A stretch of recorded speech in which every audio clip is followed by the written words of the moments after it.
Hey guys, and welcome back to the Tutorial Millennial channel. In this video, I will be showing you how to actually use the overlays that has been offered to you by VN. So they've created this overlay for you.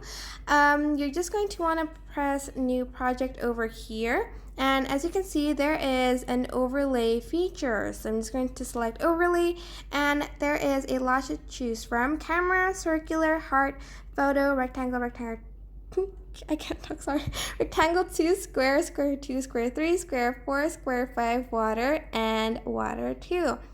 I'm just going to select camera, and I'm just going to press use, and here I'm going to use 3 pictures. So I'm just going to choose this one and this one, this one and that one.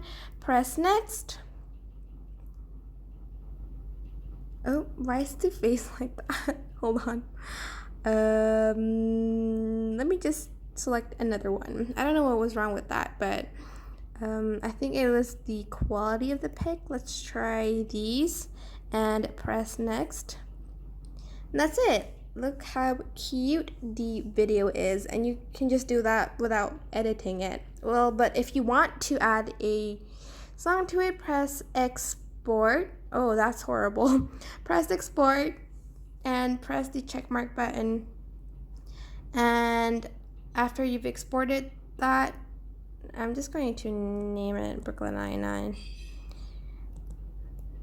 Next, press save to album, and you can press new project and select that video, and you can add a song to that by pressing it here. And that is basically it. I hope this tutorial was helpful. Don't forget to like, comment, share, and also subscribe to this channel if you haven't done that. If you have any questions, just leave it in the comment section down below, and I will try my best to answer them all. Thank you so much for watching. Bye!